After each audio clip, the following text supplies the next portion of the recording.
Vetco hydraulic gate valves are specifically engineered for long service life with minimum maintenance. When your hydraulic valve is due for maintenance, the following procedure can be followed. First, isolate the valve from the flow line. Then, inactivate the manual override by fully rotating the hand wheel counterclockwise. Never operate the valve hydraulically with the manual override engaged. Attach a hydraulic supply line to the lower port of the operator body and apply approximately 600 pounds of pressure to open the valve. Then bleed off any trapped body pressure by removing the cap from the grease fitting located on the bonnet and unseating the check valve with a pressure bleed-off tool. With the valve in the open position, remove the bonnet nuts which hold the operator to the valve body and carefully lift the complete assembly out of the body. Maintain alignment of the operator with the body cavity until all the components are completely clear. Note that all of the internal valve components are retained in the operator recess. To prevent damage to the valve internals, carefully lay the operator on its side. After bleeding off the pressure applied to the operator, rotate the hand wheel clockwise while supporting the gate and seat assemblies until they extend out of the operator recess.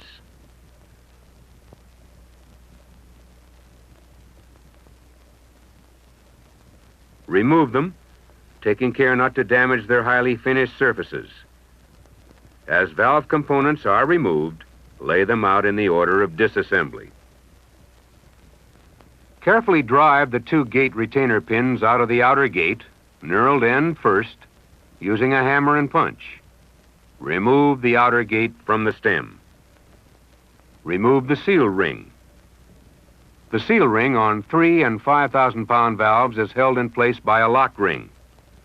The seal ring on 10 and 15,000 pound valves is held in place by the seat assemblies. Remove the hand wheel from the upper stem section.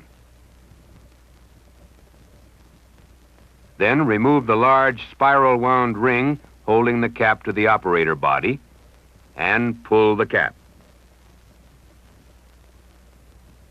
Remove the small spiral wound ring that holds the cap to the upper stem section. Then remove the cap, bearing and race assembly,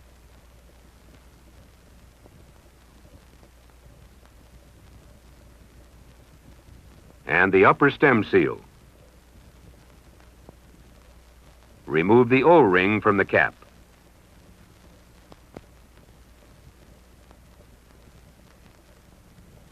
Remove the stem and piston assembly out of the top of the operator, using a rubber hammer to help if necessary. Remove the piston seal, and then unscrew the drive sleeve and the piston from the stem.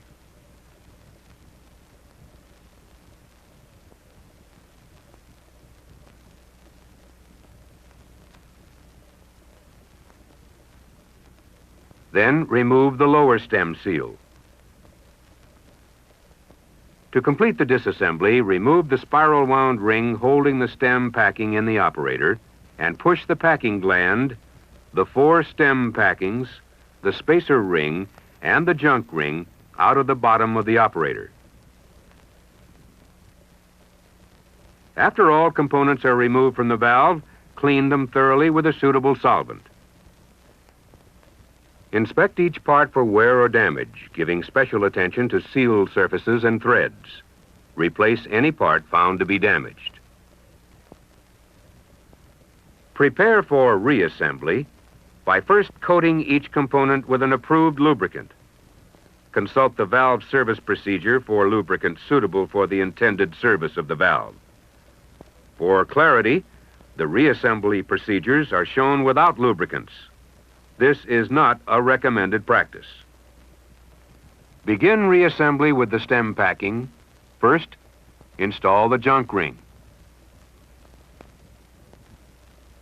Then a packing with the seal lips facing upward.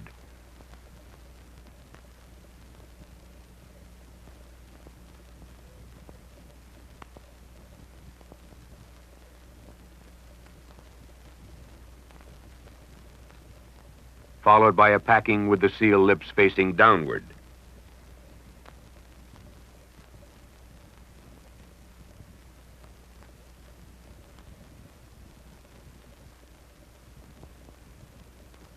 Next, install the spacer ring.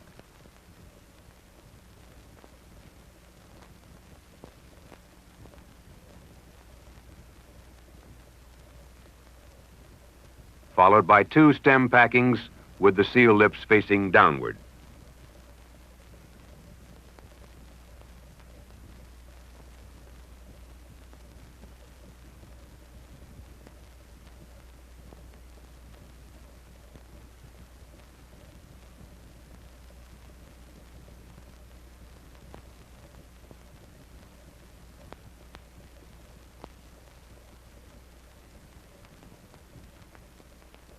Use a wooden rod or other non-metallic object to push the packing into place.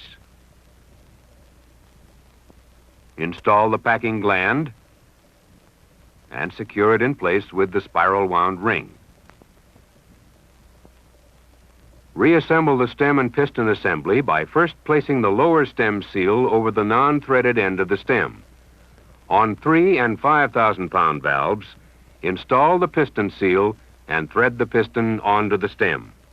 On 10 and 15,000 pound valves, install the piston seal and insert the stem into the piston and secure with piston retainer and cap screws. Make the piston up tight on the stem. For 3 and 5,000 pound valves only, hold the stem as close as possible to the piston and tighten the piston onto the stem. Thread the drive sleeve onto the stem.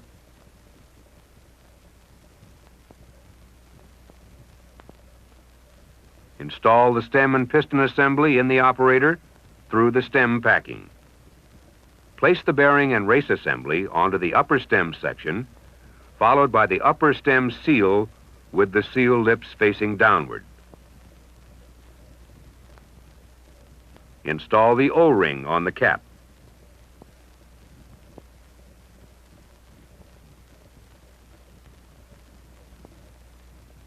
Then, place the cap over the upper stem section and secure it in place with the small spiral wound ring. Place the cap and upper stem assembly into the operator body, making sure to align the drive sleeve into the upper stem section. Lock the cap in place with the large spiral wound ring.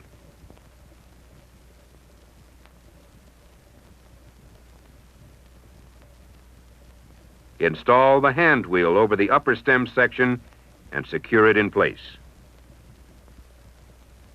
Install the seal ring and secure it with the lock ring.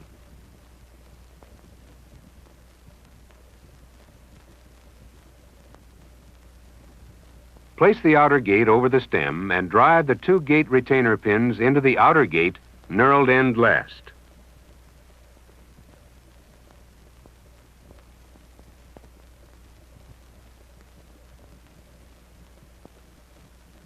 Prepare the seat assemblies for installation by placing the seats into the seat carriers. In 2-inch, 3 and 5,000 pound valves, the seat assembly is in one piece. Place the inner gate into the outer gate and install the seat assemblies on the outer gate so that the alignment pins on the seat assemblies engage the alignment holes in the operator recess.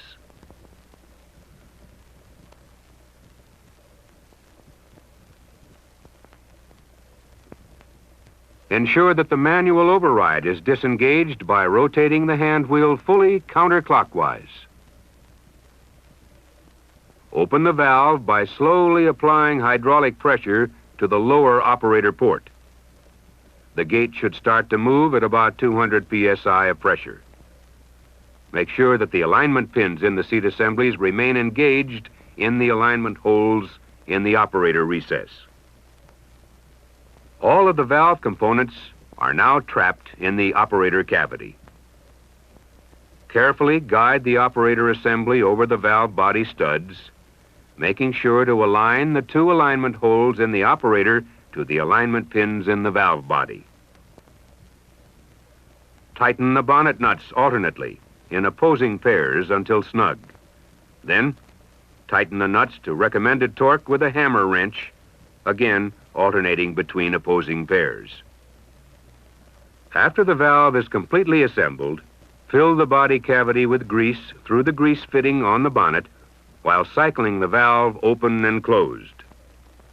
As with all valves, you will ensure maximum performance by periodic inspection and lubrication as specified in your valve service procedure. Of course, the frequency of maintenance will depend on the way you use the valve. The valve's unique unitized construction allows disassembly and reassembly without having to remove the valve body from the line. This saves you work and minimizes downtime. The valve is now ready for testing and service.